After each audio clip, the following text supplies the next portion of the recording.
Cut it up. T-shirt stencils. We're going to start working with stencils to create a t-shirt design. So let's just start out by talking about stencils. The first thing that we want to describe when we're talking about stencils is the materials that we use.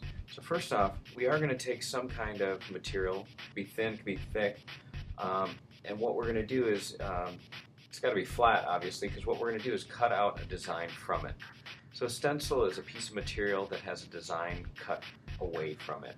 So that could be letters, it could be images, but the idea is that we cut holes into a mask material, and those holes that we cut out are the areas that we are going to pass paint through.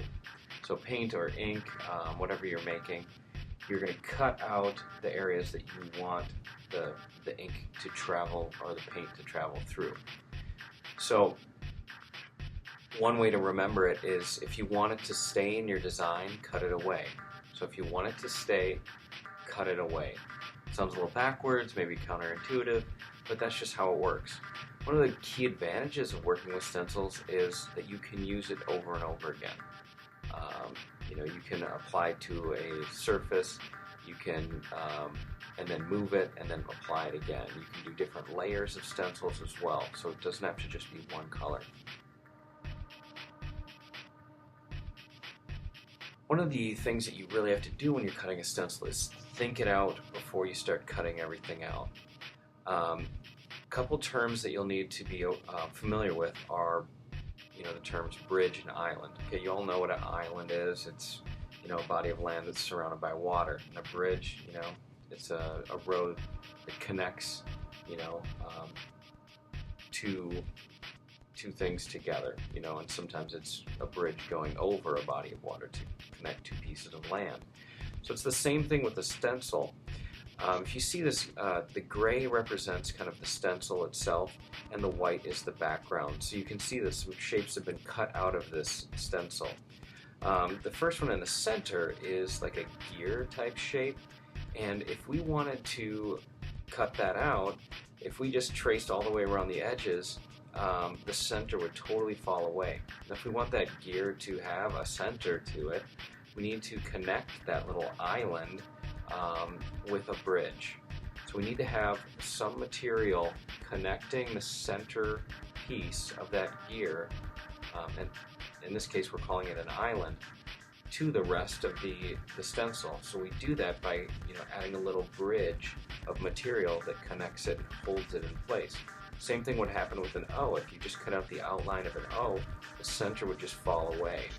So if you want that detail, even look at the font that I'm using that says stencil right above the stencil that we're looking at. You can see that the E has been done in a way where it's leaving some space around that central bar. That's another strategy that people use. Sometimes it's just decorative, like in this case, because you could cut that out and that wouldn't necessarily fall away. And that brings me to looking at that little circle just below the gear. You can use the limitations of a stencil to make something interesting, or to make something appear. So in this case, it almost looks like a screw head, because that circle, instead of being traced all the way around, there's a little bridge that runs through it.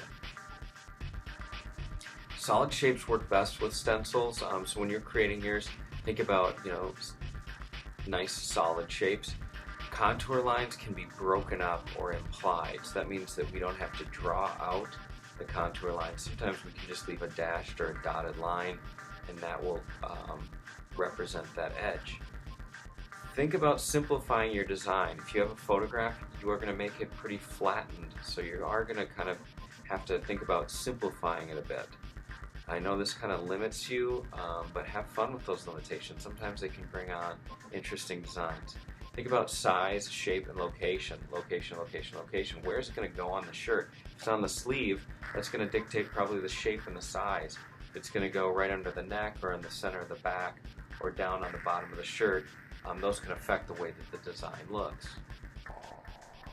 One of the techniques that we're using is a design strategy called closure. Basically, closure happens when we leave spaces open, we break lines, and what happens is the brain just kind of fills in that information. So the image appears that it's whole, even though there's pieces missing. Let's take a look. See the rat up here? This is a Banksy design. The head, we know where the head of this top of the rat's head stops because of that dashed line. This is that idea of closure. Our eye draws a line all the way across. You can almost imagine where the tip of the nose is, even without seeing that line. Same thing with the ears, that shape inside the ear that is cut out, and the spacing around it almost gives our eye the idea of what that spacing should look like around the rest of the ear. This is something that happens subconsciously. Our brain just does it automatically. It's like autopilot, just fills it in.